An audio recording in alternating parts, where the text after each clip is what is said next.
Oh my God, you're here, Franco. Thank you so much for saving all those years. Now I have a house and life is good and family is good. Thank you. Thank you so much. No problem, man. I hope I help you. It's nice seeing my future self. Do you like the video? I just made that. That's kind of hard to do. So, the topic for this video is how to save up your emergency fund. According to bankrate.com, about 50% of Americans doesn't even have $1,000 in their savings account, and that's bad. So I'm going to teach you step by step what will you do if you are planning on saving up for your emergency fund. So who am I? I'm Franco. I immigrated in America on 2006 with $20 in my pocket. I struggled a lot here because I was living below poverty, but as soon as I work, I save every penny of my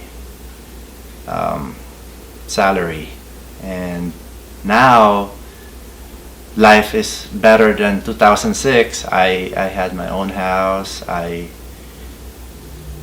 graduated from school, electrical engineering at University of Nevada, and life is good. I'm still saving like I used to when I was living in poverty, but I'm doing this video just because I want you to learn from me and maybe even do it better than me. And this is also dedicated to my daughters. If they're watching this, I hope in the near future you do better than your dad. My friends who I want to change sometimes because they spend a lot of things that they shouldn't. And to all those out there that's watching this video, I hope you learn something from it. So before we go into the steps, what is an emergency fund? An emergency fund is the money that you save in terms of if you lost a job, it has to at least feed you 3 to 6 months, pay your rent, feed you, your family. It has to supply that time that you're not working. Or you ended up in a hospital, or you're missing a month's rent, you will use that emergency fund. Other than that, the emergency fund is only for emergency, not for shopping, not for buying cars, not for anything else, but emergency. So let's go on the steps. The first step is save $1,000, or if you're in another country, at least a month's rent. That will be your emergency fund, but don't put it anywhere else, not in your main bank. Use online bank with high yield savings interest. I personally use Ally Bank. There's a bunch out there like PNC Bank, which I have my code here, 1.75% of interest with no minimum on it. No minimum, no service fees, unlimited transfer. And then I also have Wealthfront. Wealthfront is about, at this time of recording, 1.78% of interest rate and $1 for a minimum, and there's no service charge again, and unlimited transfers. So why online bank? Online bank, it takes like 2 to 3 days to take out money from it. That is prevents you from taking out money when you want to shop. So save $1,000 first. Second, pay off your debt. Aside from your mortgage, pay everything else. Your credit card bills are the big one, which is 13 to 20%, depending on your um, credit score. You're losing money every month if you're not paying it off. I know there is people out there saying, "Oh, I'm using its points." Yes, but the reason why credit card companies are getting rich or are in the business is because most of the people are not paying it off, their debt or what they borrowed from the credit card, as soon as possible, or they forget, and the interest rate is skyrocketing. Imagine 15% of what you spent in addition to that. Second, pay off your car. Your car, in my point of view, shouldn't be more than 20% of your annual salary.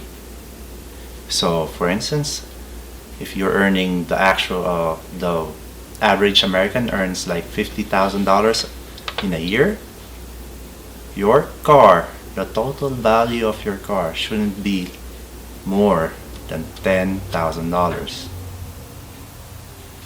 And if you do have a car or a truck that's higher than that, I highly suggest sell it and buy a cheaper car, because it doesn't make sense if all your money goes into your car loan.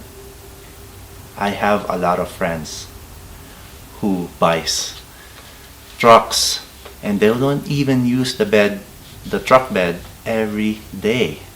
They have sports cars. What will you do in a sports car when you're off the street? You're not going into the track anyway. And they know where they live at? Their moms. They have amazing vehicles and they live with their moms or parents. At my age, I do have some friends like that. Do not be like that. That is, for me, embarrassing. It's like going high school and some of my friends are thinking going a Tesla car, even though they live in an apartment. No, might as well just buy a Tesla stock, which is like around 500 nowadays, and I'm sure it's gonna be $1,000 sooner or later. Your ROI is much more better. Return of investments. So, step 1, $1,000. Step 2, pay off your debt. Step 3, and that's when you're gonna save up 3 to 6 months, at least 3 months that you can live. Imagine yourself without any salary and you will live off 3 months with your savings. That's the emergency fund. Stop buying stuff that you can't even afford. I have a lot of friends who buys Yeezy shoes or vehicles or t-shirts that's worth $200 and they live in an apartment.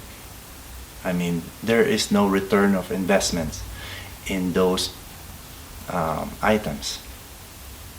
And I did all that. Some say I'm stingy, but I did what I did because I want to have a house. I want to have a better future. And for those parents out there that's in debt, leave a legacy to your kids. Give them guidance. You say, don't tell me you only live once. You live every damn day. You die once, but you live every day. And I want my kids to learn from me, my mistakes and my success. Have a nice day.